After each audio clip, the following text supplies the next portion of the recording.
जो चीज है सच्चे वो तो इसीलिए कह रहा हूँ किसी लुटेरे की भाई सब वो लुटेरा था। सब कुछ छुपा नहीं जा सकता। नहीं, ये नहीं छुपा सकते ना, ये चीज नहीं छुपा सकते हैं। नेजा सैयद राम मसूद गाजी की याद नहीं बनता। तो याद रखिएगा। और तो वह ये भी बता दूं, इतिहास गवाह है कि वह महमूद गजनवी का सेनापति था। उसने सोमनाथ को लूटा था, कत्लेआम किया था पूरे देश में। इतिहास जानता है किसी भी लुटेरे के याद में यहाँ कोई भी मेले का आयोजन नहीं होगा। अगर किसी ने यह अवैध कृत्य करने की कोशिश की, कठोर कार्रवाई होगी, आप निश्चित रहिएगा। किसी भी लुटेरे, फिर कह दूं, किसी भी लुटेरे के प्रति आप अगर कहेंगे कि ये बहुत अच्छा है, बड़ा अच्छा दरगाह वाला है, तो बिल्कुल नहीं माना जाएगा। देश के प्रति जिसने भी अपराध किया है उसका साथ कोई देगा, वो भी देशद्रोही है। तो इसीलिए परंपरा नहीं, पूरी तिथि जो चली आई थी, आप लोग अज्ञानता में अगर कर रहे थे तो अज्ञानी थे, लेकिन अगर जानबूझ के कर रहे थे तो देशद्रोही थे। बताइए ना, जो पूछ रहा हूँ, वह सेनापति था कि नहीं गजनवी का, उसका सगा भांजा था कि नहीं था, भांजे थे मगर उनकी सोमनाथ को लूटा था कि नहीं लूटा।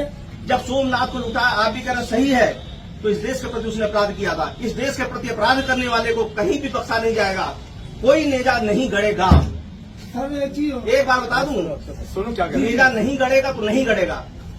देश के प्रति जिसने अपराध किया है, आप भी कह रहे हैं सोमनाथ लूटा था, जब सोमनाथ को लूटा था तो लुटेरे की याद में बिल्कुल नेजा नहीं गड़ेगा। याद रखिएगा, अगर गड़ा तो राष्ट्रद्रोही हैं आप।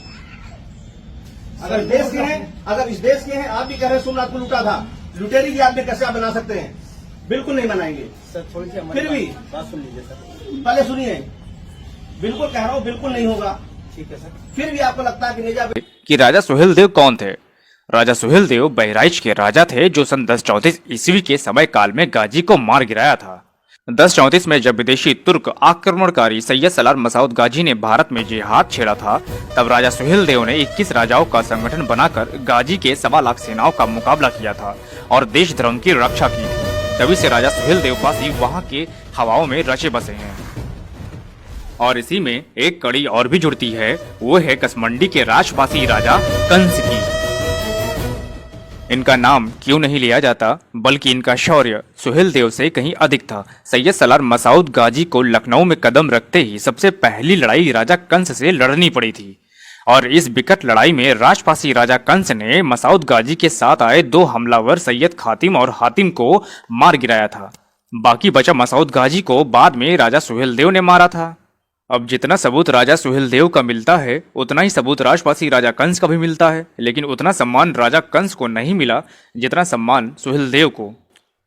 और वैसे भी अंत में जीतने वाले को ही लोग याद रखते हैं। शुरुआती संघर्षों में हुए वीरों की वीरगतियां धूमिल सी लगने लगती है और शायद यही कारण है कि राजा कंस का जिक्र